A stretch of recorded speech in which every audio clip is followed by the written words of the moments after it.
Et ce n'est pas tout. Si j'augmente la fréquence, voilà que l'intensité maximale dans le circuit se met à diminuer. Si je diminue la fréquence, l'intensité maximale augmente. Quant à l'autre compère, le condensateur, vous doutez bien qu'il va faire exactement le contraire. Si la fréquence augmente, l'intensité maximale dans le circuit se met à augmenter, et inversement. De plus, l'intensité maximale n'arrive plus un quart de période après, mais un quart de période avant la tension maximale.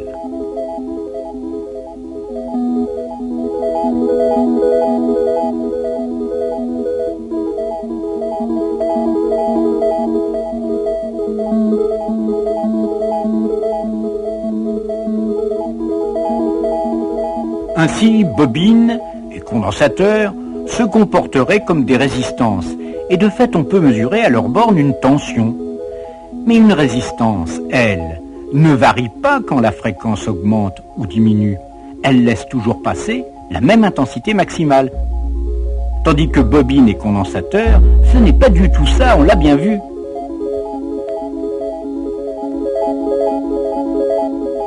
Force est donc de constater, mesdames et messieurs, qu'il s'agit d'autre chose que d'une résistance pure, puisqu'elle réagit à la fréquence. Ce quelque chose, appelons-le la réactance, et notons-la X. Alors, gravez bien ceci en lettres d'or sur vos tablettes de granit.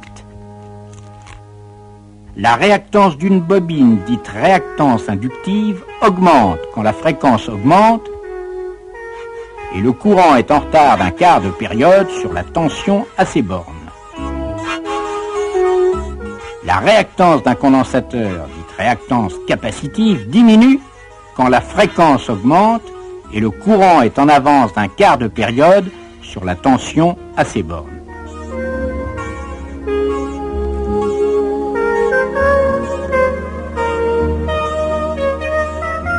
Quant aux formules précises des réactances, pour plus de détails, vous êtes prié, comme d'habitude, de vous reporter à votre professeur habituel. Il faut faire remarquer enfin que les réactances capacitives et inductives s'expriment aussi en ohms. Tout cela, allez-vous dire, pas bien compliqué. Dès qu'on connaît la fréquence, on peut calculer les réactances. Et puis, on manipule tout ça comme des résistances ordinaires.